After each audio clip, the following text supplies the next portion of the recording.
Jajaran Sabara Polresta Palembang mengamankan seorang berinisial H saat petugas melakukan razia penyakit masyarakat di ruas persimpangan Jalan Antasari Palembang.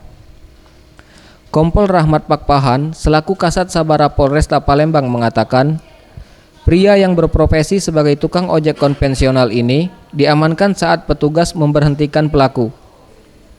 Curiga dengan gerak-gerik tersangka, petugas lalu menggeledah dan ditemukan satu paket narkoba jenis sabu yang berada di saku jaketnya.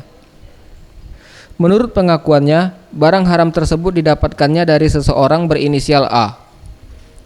Dirinya membeli sabu tersebut dengan alasan untuk menghilangkan rasa lelah usai menjalani rutinitasnya sebagai tukang ojek konvensional. Di simpang Jalan Pangeran Antasari.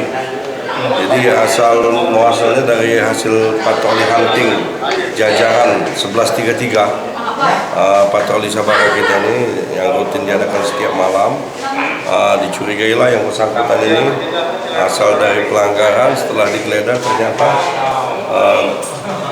tertangkap membawa barang itu satu paket kecil.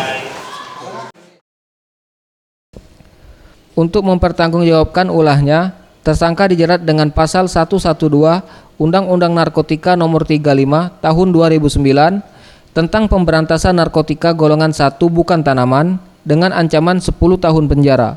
Septiawan Rizky, Sriwijaya TV.